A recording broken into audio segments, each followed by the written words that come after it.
Assalamualaikum warahmatullahi wabarakatuh. Perkenalkan, nama saya Febri Sandika dengan NIM 0704211028, Prodi Biologi Fakultas Sains dan Teknologi Universitas Islam Negeri Sumatera Utara.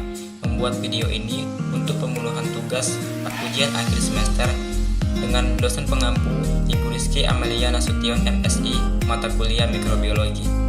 Baik, langsung saja kita masuk ke pembahasan materi. Virus merupakan makhluk aselulur yang membutuhkan sel inang untuk bereplikasi atau berkembang biak. Setidaknya terdapat dua mekanisme replikasi virus yang telah diketahui, yaitu siklus litik dan siklus lisogenik. Siklus litik dimulai dari penempelan virus pada sel inang atau disebut dengan adsorpsi, lalu dilanjut dengan penetrasi, replikasi, perakitan, dan diakhiri dengan lisis atau pecahnya sel inang.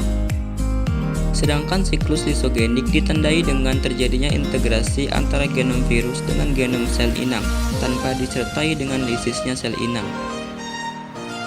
Lanjut ke tahap pertama dalam siklus litik bakteriofag dalam menginfeksi bakteri E. coli. Yang pertama adalah tahap penempelan atau disebut juga dengan tahap adsorpsi. Serabut ekor yang berada pada ujung ekor faga menempel pada reseptor spesifik di permukaan dinding sel bakteri. Tahap kedua adalah penetrasi, di mana enzim lisozim yang berada di serabut ekor akan mendegradasi sebagian kecil dinding sel bakteri dan membentuk suatu lubang pada dinding sel. Materi genetik berupa DNA yang berada di bagian kepala faga diinjeksi ke dalam sitoplasma sel bakteri. Tahap ketiga adalah replikasi, yang diawali DNA faga ditranskrip oleh enzim polimerase bakteri menjadi mRNA dan kemudian ditranslasi untuk membentuk bagian tubuh virus yang berupa protein faga. Kemudian, DNA faga direplikasi untuk partikel faga lainnya dan DNA faga juga menjadi template pembentukan mRNA. Tahap keempat adalah perakitan. Saat terjadinya tahap perakitan, DNA faga dikemas di dalam struktur kepala faga dan bergabung menjadi satu dengan struktur faga yang lain, seperti bagian leher dan ekor. Setiap struktur faga bergabung menjadi satu untuk membentuk satu faga baru yang utuh. Tahap kelima adalah lisis, yang ditandai dengan diinduksinya sintesis enzim lisozim oleh faga yang telah matang. Lisisnya dinding sel inang akan melepaskan faga-faga baru ke lingkungan dan akan memulai siklus infeksi baru terhadap sel bakteri lainnya.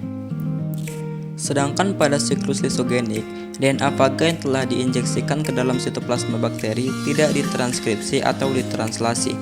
DNA faga akan berintegrasi dengan genom bakteri dan membentuk struktur yang disebut dengan profaga.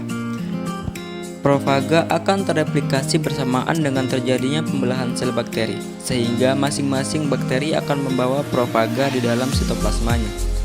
DNA virus pada struktur profaga sewaktu-waktu dapat terinduksi dan menyebabkan terjadinya tahap replikasi siklus litik untuk membentuk bagian-bagian faga yang baru yang kemudian akan masuk ke tahapan siklus litik dan diakhiri dengan pecahnya dinding sel bakteri. Itulah perbedaan antara siklus litik dan siklus lisogenik dari virus bakteriofag.